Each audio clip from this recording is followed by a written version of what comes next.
Hey guys, Julian from synthwavepro.com. Hope you're feeling well. Thanks for joining me for this synthwave tutorial. In this tutorial, some of you actually sent me some emails in regards to coming up with some strategies to help you overcome some of that arrangement anxiety. Now, I used to have a lot of arrangement anxiety. Sometimes you're working on a song and you just don't know how to sort of make the song progress, how to make that song sound a little more energetic. So what I have here is a sequence. I have section number 1, section number 2, and section number 3.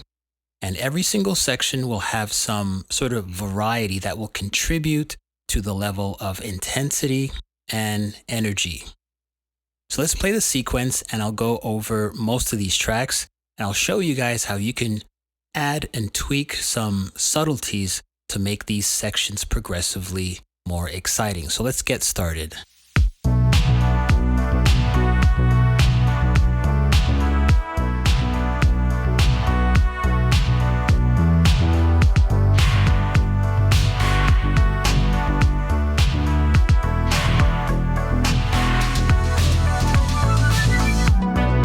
Section 2.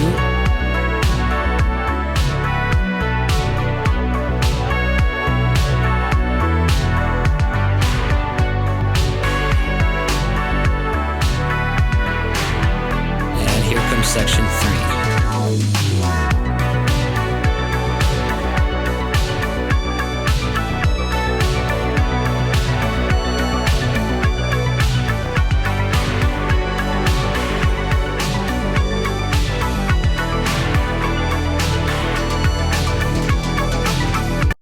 All right, so some pretty simple stuff here. We are essentially repeating the same chord sequence over and over again, but every single section has some variety to it. All right, so we have quite a few things to cover here, but first let's start analyzing our drum bus and then we'll analyze the bass bus as well as the synth bus, okay? So here comes the drum bus here.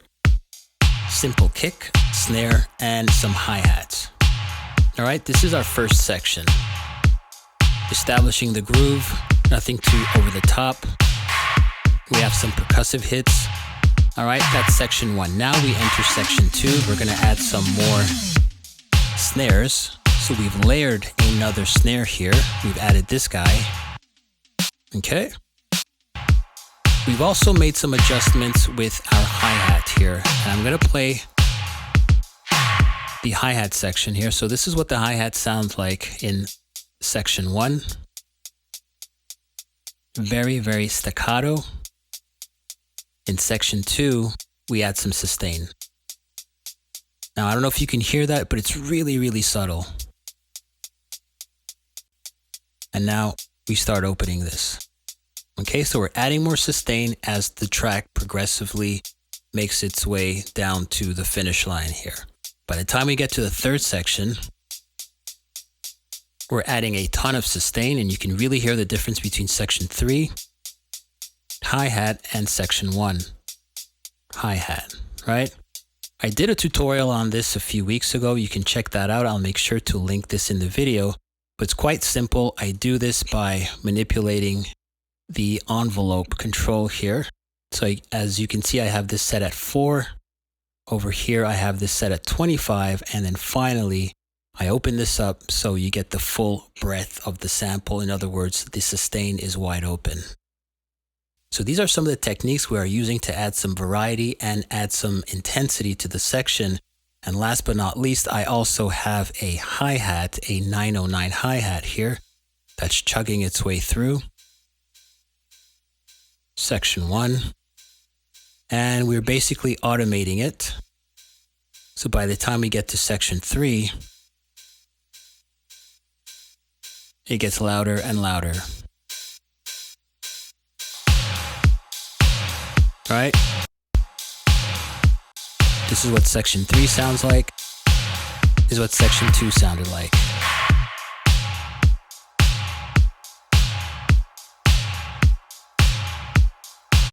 So let me go from section 2 to section 3, just the drum bus.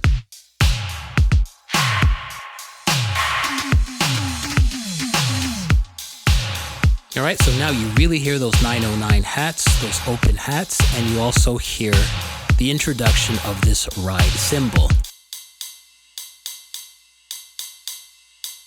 Okay, that's for section 3. Now this ride cymbal is basically imitating the lead line here, and I'll play the lead line and the ride together.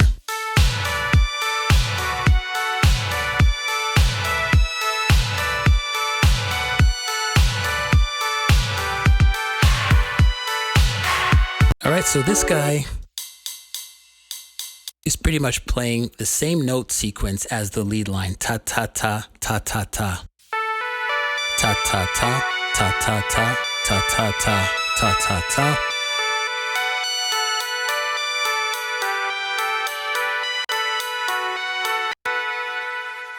All right, so throughout the piece, this is adding a little more energy. Let's focus on the bass right now, okay? This is what our bass channel sounds like in section 1. Very simple. I'll play with the drums so that we have some context. It's just there to establish a groove throughout section 1. Section 2, we're adding some, I guess you can call them ghost notes, right? On the downbeat. Wow. We're also manipulating some of these notes. Let me repeat section 2. We also have some notes that we've pitched down an octave lower, right here, as opposed to section 1 where everything is contained to one register. So we are adjusting the MIDI bass info, so now we have some lower pitch notes. And then finally, in section 3, we have your typical synthwave 16th note bass pattern. We're also dropping these notes an octave lower. And we're also manipulating the length of those notes here. You can see that as we make our way through section 3, we are gradually extending the length of some of these notes just to add some power, some more energy, and you can hear that right over here. If I were to exaggerate this, it sounds like this.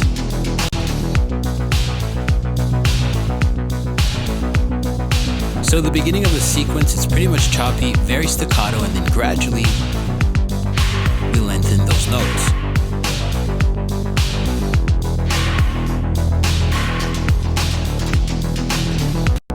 All right, so in relation to adding some energy to our piece, we've introduced a new snare hit here as of section 2, and it continues all the way to section 3.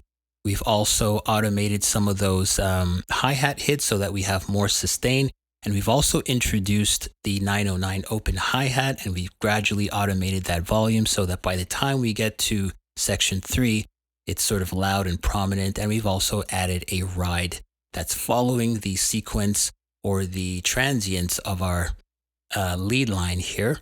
And of course, for our bass channel, we've gone ahead and we've added another layer of bass here, as you can see. I've introduced some bass ghost notes. We have also strategically pitched down some bass notes a little lower.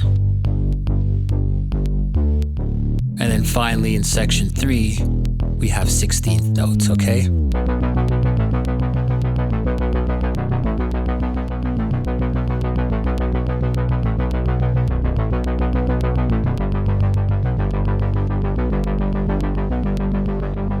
Another thing I wanted to point out here is that in Serum, I've gone ahead and we've activated another oscillator. Even though it's labeled as a sub, I've basically pitched this up a few octaves higher. So let's take a look to see what's going on with this channel. You can see that the oscillator is being engaged as of section 3. This is what it sounds like. So we're just adding another layer just to add some excitement. In section 2, it remains off, and in section 3, it's activated. While the other oscillators are playing. Off, on. All right, it makes the bass sound a little thicker. All right, so let's see what's going on with our synth bus here. Let's play this from section 1. A simple lead line. This is the only thing playing in section 1. Give you some context. Okay, this is the synth bus. And we have the ARP coming in, as well as this sort of Corey Hart, I've labeled Corey Hart sequence. All right, so what's going on here? Let's break this down even further. Let's pay attention to the lead line as well as the support line here, and you'll hear that there's some type of call and response relationship between these two instruments.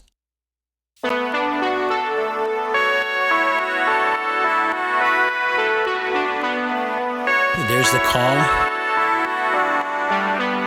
and there's the response.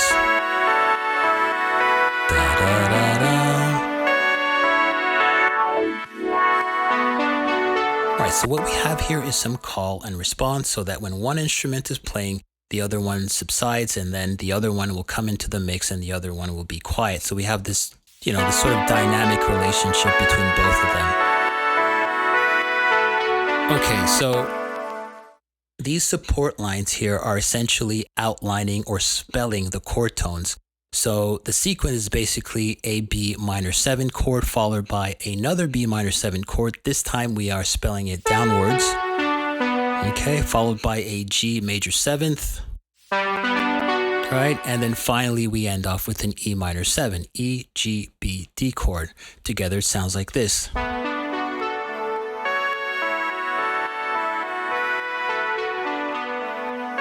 All right, so we're giving space for our guy to fill up. Then we play, and then this guy comes in. And then back to this, okay?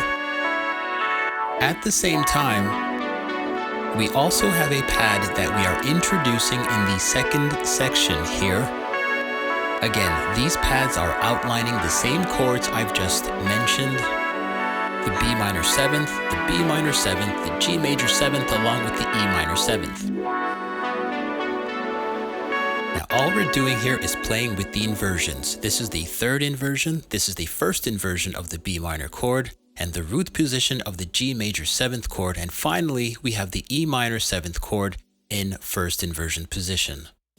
I don't want to go too much into music theory right now. I just want to develop ways in which we can alter sections of our song without overthinking it. So we're using some very basic concepts here, and we're leveraging the material we already have. Now let's pay attention to the ARP. We've introduced another ARP section here, again using the chord tones of our aforementioned chords.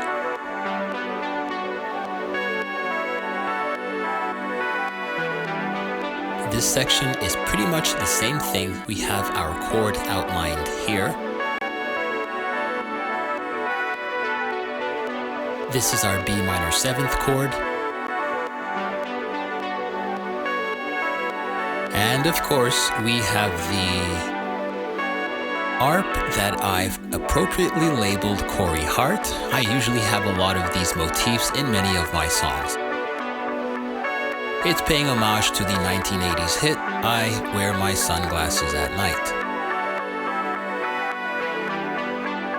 Now let's move on to our third section here.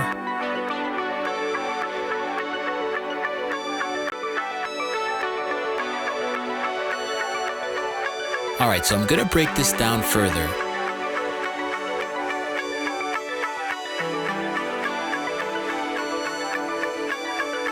All right, so I know it's a lot of stuff to cover, but you can always review this video because I am dishing out some tips that are going to help you when you're working on your arrangements. So let's break this down further. Let's take a look at our lead line here. Let's go from section 2 to section number 3.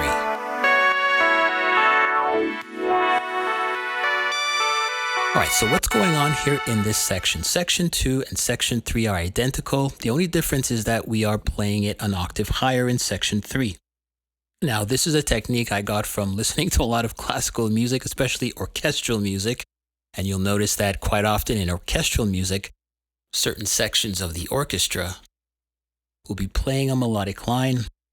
Once it repeats itself, another section of that orchestra will play that exact same melodic line, perhaps with some variations in them, but it will be pitched an octave higher. And that's essentially what we're doing here.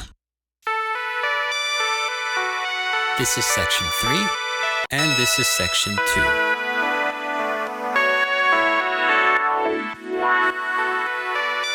Okay, and I have the arpeggiator engaged here, just so it can suss out a few notes and play those notes an octave higher. This audible effect is achieved when setting the steps parameter to 1. This is what it sounds like when the steps are set to a value of 0. If you wish to access those higher notes, simply nudge this up by 1 degree, and you'll start hitting those higher notes. Okay, in section 2, I also do some automation with Ableton's chord plugin. And you can see that through automation, the plugin toggles on and off. I'm introducing the 7th semitone, which is the 5th note of our typical minor and major scales.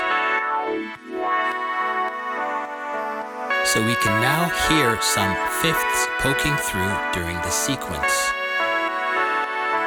Alright, the thing you want to avoid when you're working on your arrangement is simply copy-pasting the same material. There's nothing wrong with that, but you definitely want to add some variety to those copies, if you will. Okay, so if you're working with MIDI, try adding some, the chord plugin, maybe an arpeggiator. Even though you're not playing chords, the arpeggiator I find is very useful when you want to have certain notes pitched up or maybe sound a little different. You can always manipulate the gate control here. It's very useful. I think it's a great way to add some variety to something that could potentially sound rather mundane. So let's play the entire sequence now that you know exactly what's going on, and try to listen to what each element is contributing to the overall vibe of the song. So this is my energy lane here, and you can see that the energy is fairly low. And gradually we begin ramping things up. Now this here is section 2. We have pads coming in, we have another snare drum sample hit. We have more hi-hats, we also have our ghost notes from our synth bass, and we have more pads coming in. Now we have some call and response between the lead instrument and the support instrument. 16th note sequence on the synth bass, and we have the ride cymbal coming in. Remember that the ride is emulating the transients of our lead instrument. I'll play it one more time. The same musical material is being transferred to this section and that section, and we're making some variations.